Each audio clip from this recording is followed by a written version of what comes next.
and then it's somewhere lit when you do it. So you just gotta do it with you. I don't know if I guess we discussed this off air or on air, but we was talking about the butt naked sex on vacation.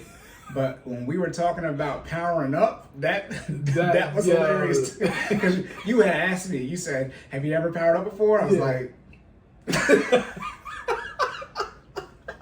Hey, let's be real. Okay, let's for clarity, y'all. If you've watched Dragon Ball Z, Dragon Ball Super, anything in between, GT, all that, you have tried to channel Ki at least once in your life. Okay. I think why you trying to embarrass me? I'm being. Look, I'll admit it. Okay, I'm not gonna act like I wasn't trying to power up. I wasn't trying to go Super Saiyan, but I definitely tried to power up before. Yeah, like I said, I tried to learn. I did the flying thing with. Gohan and Fidel. I real live tried that. Watched the episode rerun like real live. I'm not ashamed either because if I was flying on your fools, exactly. Let's be clear. Listen, then I saw Oob too, and I was like, oh, they got people that look like me. It's definitely possible now. Like it's gotta be. Nah, Piccolo's the black one. Oh, okay. Yeah, Piccolo's black. I think Goku is Chinese and Vegeta is Japanese, or flip those. You're like, what does that mean? People who listen, they Hey. How they, like Homer is white but he's yellow, that type of thing. I got you. Yeah. All right. First, every time I hope bullets laugh. All right. First fitness question: should you do a cool down exercise after you work out, and if so, what are the benefits? Yes. Next question. Okay. Next question. Oh, man. Say you got points here. You remove your yes. I'm joking. All right, so now that's a great question. Let's dig into the cool down portion of an exercise, cool down portion of a workout. Yes. What is it? What is cool down? Cool down is literally the process of de-escalating your heart rate after a workout. So if you can engage in exercise, your heart rate escalates dramatically if you're doing what you're supposed to do. It escalates dramatically. That blood pressure rises. So when you're cool down, you're basically doing the opposite of that. So again, a warm up is the intent of getting your body ready for physical exercise. A cool down is the opposite. Is you transition from high intensity training or high intensity exercise to going back into a state of relaxation. So the cool down is the transition into that state. Just so you're aware, a little bit more details about how a cool down works. It usually consists of slow paced static stretches.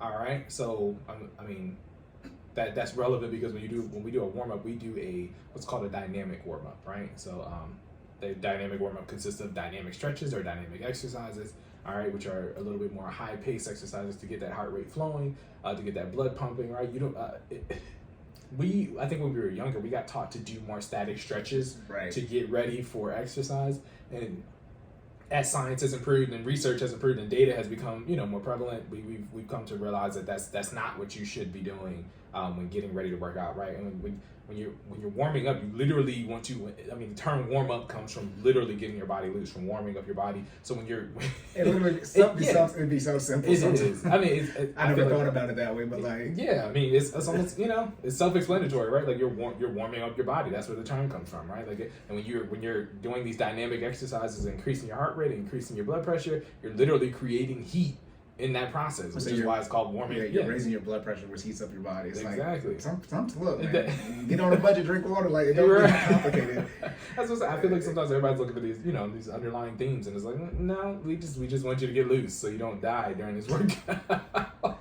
You'd be out here like. Warm up. Quick side note: other people I know that are trainers, they say die too.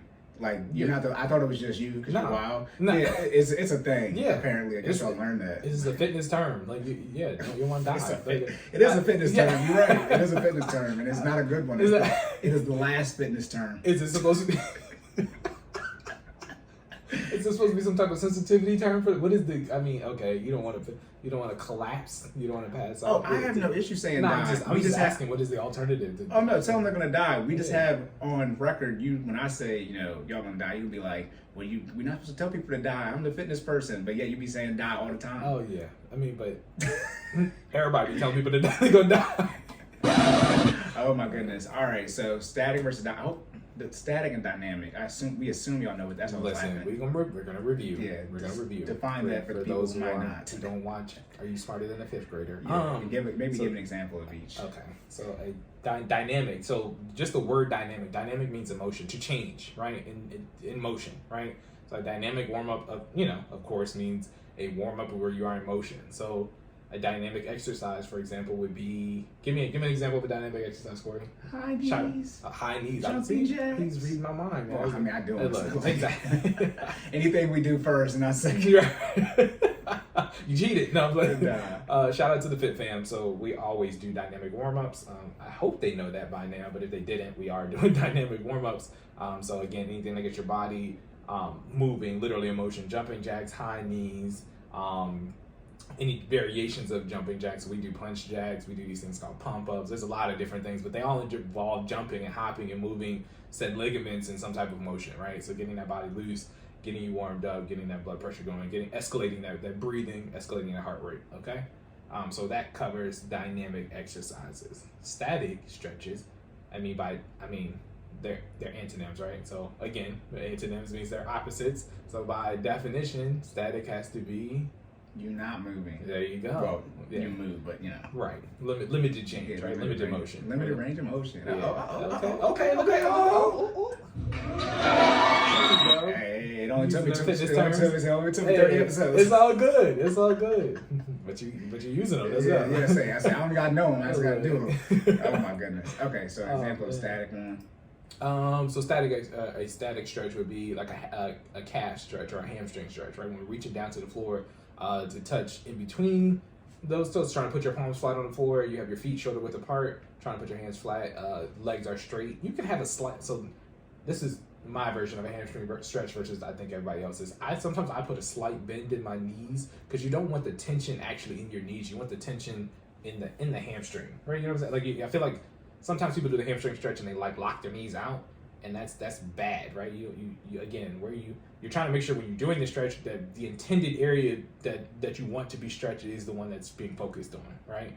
So for me, even so another example is when I'm doing like RDLs, right? You put a slight RDLs. Okay, so Romanian Deadlift. I know. So okay. Don't look at me. I know. No, we're good. I was making sure I'm saying acronyms and I forget sometimes. So RDLs is Romanian Deadlift. It's an exercise where you basically hinge at your pelvic area, usually with a dumbbell or a barbell, and then come back up, or a resistance band, and come back up.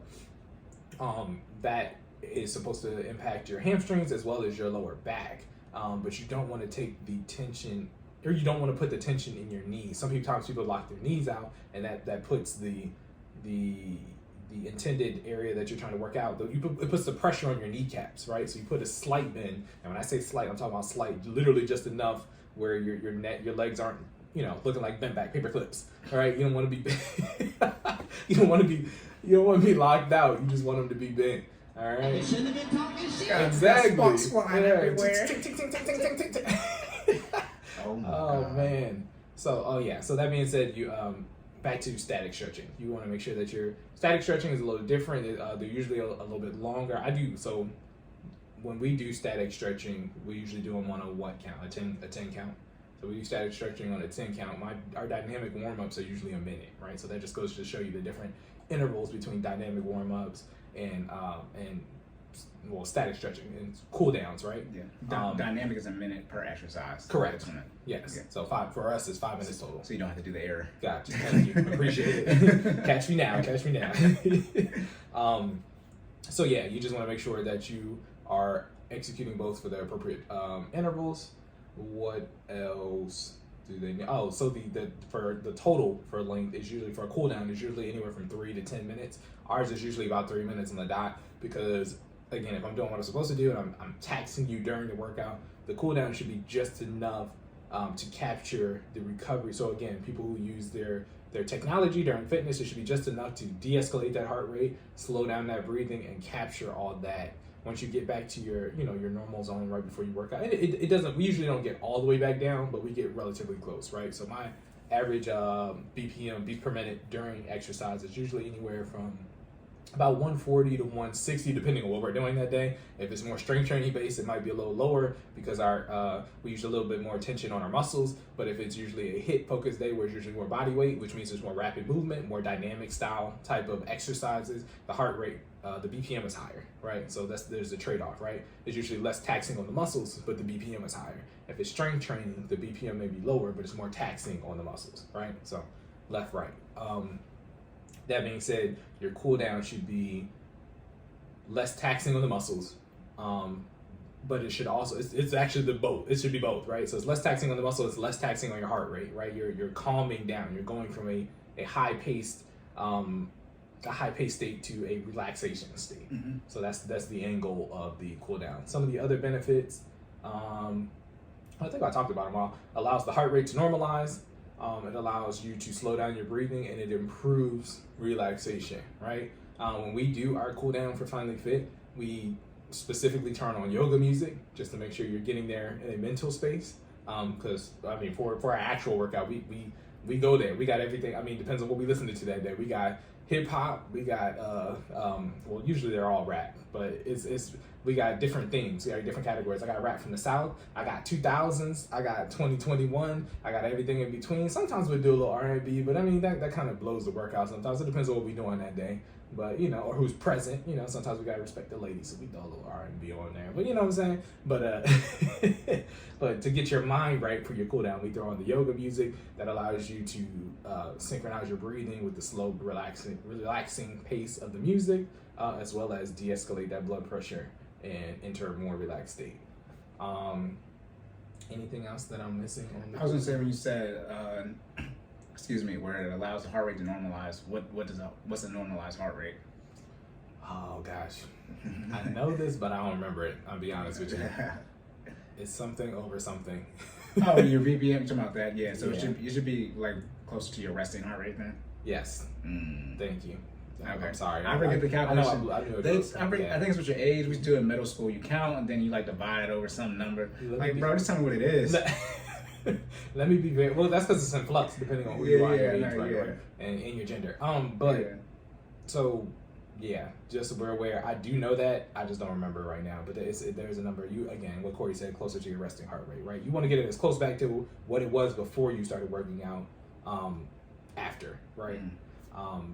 Usually, like I said, for me, it doesn't get there usually till about 10 to 15 minutes afterwards. Because what's actually happening is your body still burns.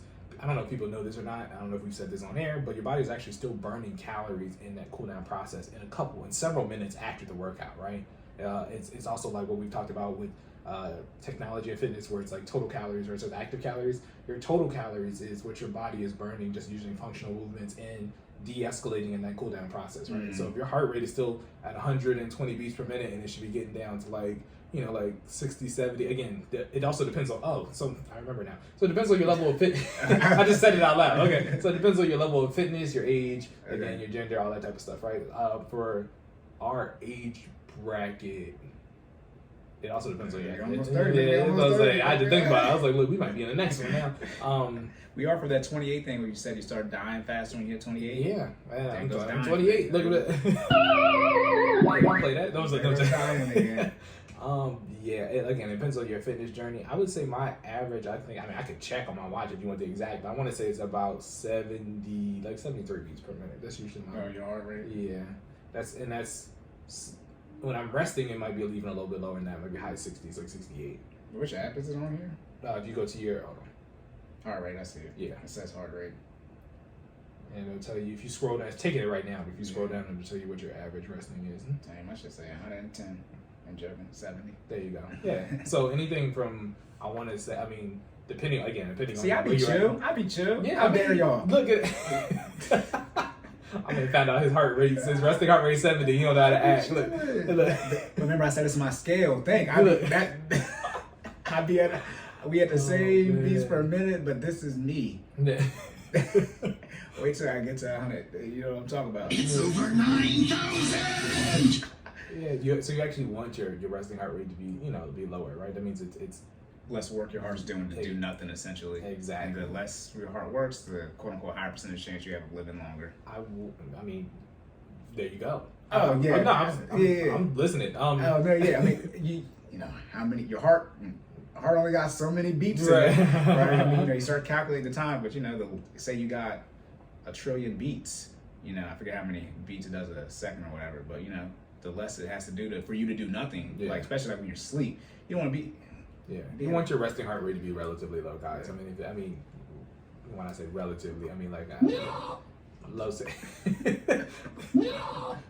No, God! It'd be dead. Like that.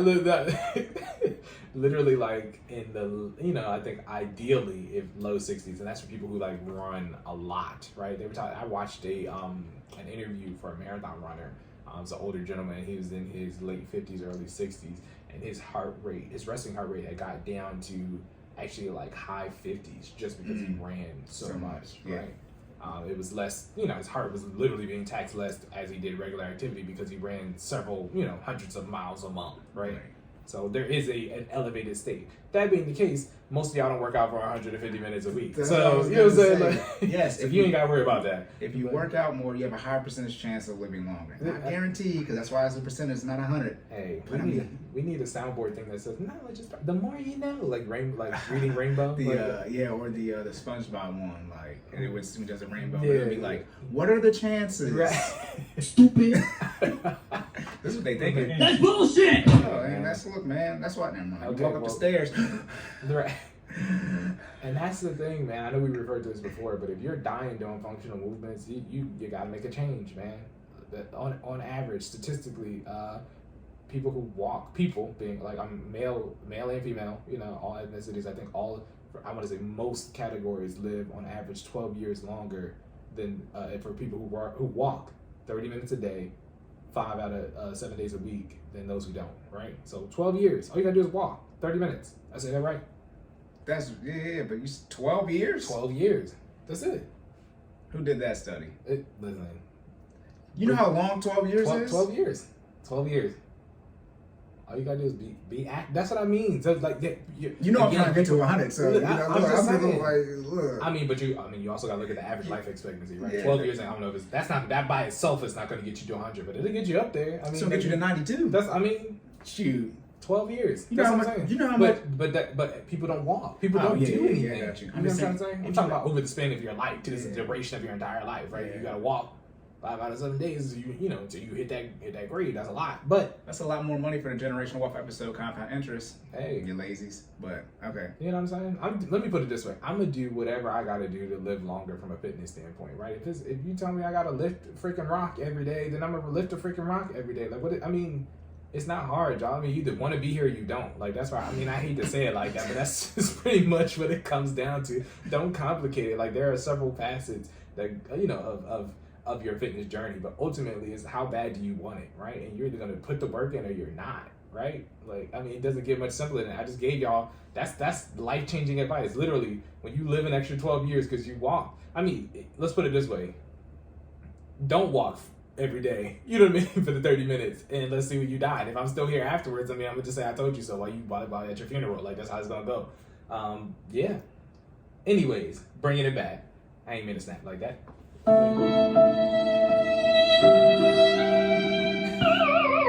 Hey.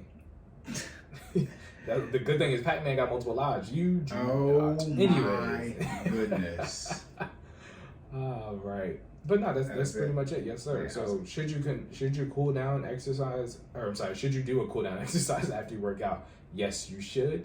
And what are the benefits? You'll get to normalize your heart rate. You're going to slow down your breathing, and it improves relaxation, right? So when you get done doing that workout and you're questioning whether you should take the extra 3 to 10 minutes to do that cool down exercise, do it, guys. It's worth it. You know what I mean? Just go ahead and, again, last episode we just talked about what? Prioritizing recovery. Cool down is the transition into your relaxation state.